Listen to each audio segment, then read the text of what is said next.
Donald Trump a publié sur Truth Social qu'il avait anéanti 100% des capacités militaires iraniennes avant d'admettre dans la même phrase: il leur est très facile de lancer des drones, de poser des mines ou de tirer des missiles à courte portée dans le détroit d'Ormuz. C'était une citation directe. Après avoir proclamé une victoire totale, Trump a mentionné la Chine, la France, le Japon, la Corée du Sud et le Royaume-Uni comme des pays qu'il espérait voir déployer des navires de guerre pour ouvrir le détroit. Le commandant de la marine des gardiens de la révolution iranienne a réagi avec une précision chirurgicale. Les États-Unis prétendent à tort avoir détruit la marine iranienne. Puis ils prétendent faussement escorter des pétroliers. Et maintenant, ils demandent même des renforts à d'autres. Le ministre iranien des Affaires étrangères est allé encore plus loin, qualifiant la demande de Trump de mendicité et appelant les pays de la région à expulser les forces américaines. 3 semaines après le début d'une guerre censée sécuriser les flux énergétiques du Moyen-Orient, les États-Unis demandent publiquement de l'aide, y compris à la Chine, tandis que l'Iran contrôle sans opposition le point de passage pétrolier le plus critique au monde. Je suis Aos sur YouTube. J'ai un doctorat en informatique et j'utilise l'analyse de données pour identifier les tendances en géopolitique et en économie. Quand on observe qui a réellement répondu, le silence est frappant. Aucun des pays cités par Trump n'a donné le moindre signe qu'il enverrait effectivement des navires de guerre. Le ministère britannique de la Défense a fourni une réponse évasive.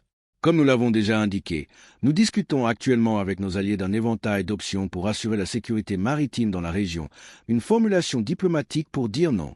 L'ambassade de Chine à Washington n'a pas non plus confirmé de déploiement naval. Elle a simplement déclaré que la Chine appelait à une cessation immédiate des hostilités et jouerait un rôle constructif en faveur de la désescalade. Traduction en langage courant. Nous ne participerons pas à votre guerre. La Norvège a pris la direction opposée. Les autorités norvégiennes ont interdit aux navires battant pavillon norvégien d'entrer dans le détroit d'Ormuz et ont refusé d'envoyer des navires de guerre lorsque Trump en a fait la demande. Le cordon énergétique de l'Europe vient de dire à l'Amérique de se débrouiller seule. Pour replacer cela dans son contexte, le secrétaire à l'énergie Chris Wright a déclaré la semaine dernière à CBC que les États-Unis n'étaient pas prêts à escorter eux-mêmes des navires à travers le détroit. Après avoir puisé dans les réserves stratégiques de pétrole et déployé 2500 marines à bord de l'USS Tripoli, l'armée américaine admet qu'elle ne peut pas sécuriser un corridor maritime de 54 km de large par lequel transitent normalement 20 millions de barils de pétrole par jour. L'Iran n'a pas besoin d'une marine opérationnelle pour maintenir ce blocus. L'analyste maritime Andreas Krieg a expliqué la réalité stratégique. Il ne semble pas qu'ils aient eu de plan pour la fermeture du détroit. Cela ressemble à une manœuvre désespérée dans une campagne d'information visant à rassurer les marchés, en espérant qu'un événement inattendu se produise sans engagement réel contre le régime iranien. Tout ce que l'Iran a à faire, c'est frapper occasionnellement pour que les compagnies d'assurance refusent de couvrir le transit. Pas d'assurance, pas de trafic commercial. Peu importe le nombre d'escortes militaires que l'Amérique peut théoriquement fournir. La Suisse vient de rompre 200 ans de neutralité pour condamner l'intervention américaine en Iran. Nous avons une analyse séparée sur ce sujet. Les investisseurs quittent les marchés américains alors qu'une bulle de 3 000 milliards éclate et que le système du pétrodollar est en train de s'effriter à Ormuz, tandis que l'Iran n'accorde le libre passage qu'aux cargaisons libellées en yuan.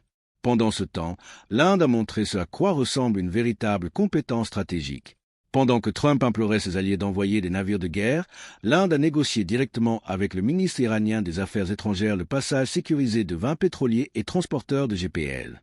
L'Inde s'approvisionne habituellement à environ 45% de son pétrole depuis le Golfe arabique. Cet accord lui offre une bouée de sauvetage énergétique qu'aucune nation occidentale ne possède actuellement. 2 transporteurs de gaz sous pavillon indien et un pétrolier saoudien chargé d'1 million de barils à destination de l'Inde ont été autorisés à franchir le détroit avec l'accord de Téhéran. La Turquie a obtenu le passage de ces navires de la même manière. Ces pays ont reconnu une nouvelle réalité. C'est l'Iran qui décide qui transite, pas les États-Unis. La diplomatie avec Téhéran fonctionne. Les menaces militaires de Washington? Non. La contradiction de Trump met en lumière le problème fondamental de la stratégie américaine. Il a affirmé que les États-Unis avaient battu et complètement détruit l'Iran militairement, économiquement et à tous les niveaux. C'était une citation tout en admettant simultanément que l'Iran peut encore déployer des drones, des mines et des missiles de manière suffisamment efficace pour maintenir le détroit fermé. Ce n'est pas un problème de communication, c'est une incohérence stratégique profonde. Après des années à analyser les systèmes de gestion du risque, je reconnais ce schéma. Quand quelqu'un proclame une victoire totale tout en demandant des renforts urgents, cela signifie qu'il a perdu le contrôle de la situation et tente désespérément de gérer les perceptions, plutôt que les résultats. Les conséquences économiques sont déjà très visibles. Le trafic commercial à travers Ormuz est presque à l'arrêt, avec seulement 10 traversées enregistrées entre le 7 et le 11 mars contre une moyenne quotidienne habituelle de 70 à 80. Les prix du pétrole ont augmenté malgré des libérations massives depuis les réserves stratégiques.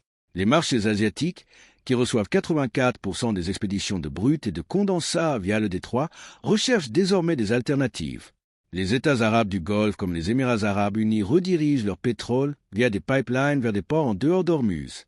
Mais ces pipelines ne peuvent pas compenser les 20 millions de barils par jour qui transitent normalement par le détroit, créant un déficit d'environ 12 millions de barils quotidiens. L'Europe accélère sa transition vers les énergies renouvelables, précisément parce que cette crise a démontré que la dépendance aux énergies fossiles équivaut à une vulnérabilité géopolitique. La demande de Trump adressée à la marine chinoise mérite une attention particulière.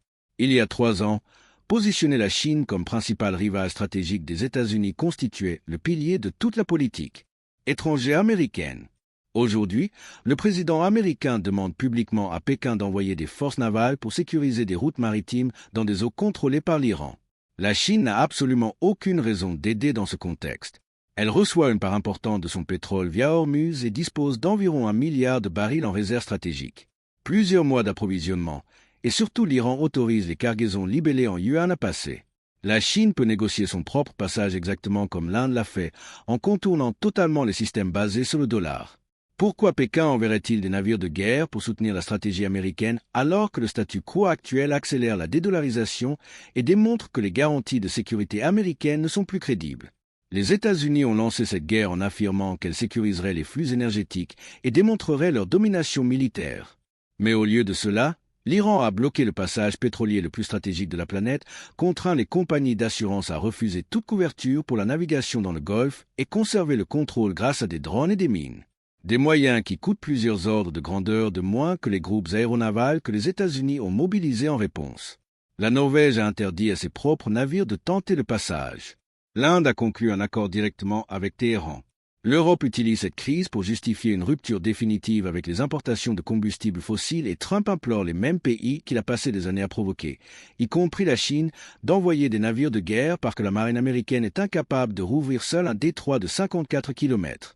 Le ministre iranien des Affaires étrangères a résumé la situation avec précision en soulignant que Trump sollicitait l'aide des autres. Voilà à quoi ressemble un échec stratégique en temps réel. On proclame une victoire totale. On reconnaît que l'adversaire peut encore agir librement. On demande à ses rivaux de nous sortir de l'impasse et nos alliés refusent clairement ou répondent avec des formules diplomatiques qui signifient non sans l'exprimer ouvertement. L'Iran n'a pas besoin d'une armée pleinement opérationnelle pour remporter cette confrontation. Il lui suffit de prouver occasionnellement qu'il peut encore frapper, ce qui suffit à paralyser le transport commercial, peu importe le nombre de cibles que les États-Unis détruisent. La suite est prévisible. Les prix du pétrole resteront probablement élevés. Les importateurs asiatiques négocieront directement avec l'Iran. L'Europe accélérera ses investissements dans les énergies renouvelables et les États-Unis découvriront que la supériorité militaire ne se traduit pas automatiquement par un contrôle lorsque l'objectif stratégique de l'adversaire est le déni plutôt que la victoire. L'Iran n'a pas besoin de vaincre la marine américaine. Il lui suffit de maintenir le détroit d'Ormuz inutilisable pour le transport maritime occidental. Chaque jour, cette situation perdure démontre que la puissance américaine a des limites que la rhétorique de Trump ne peut pas dépasser.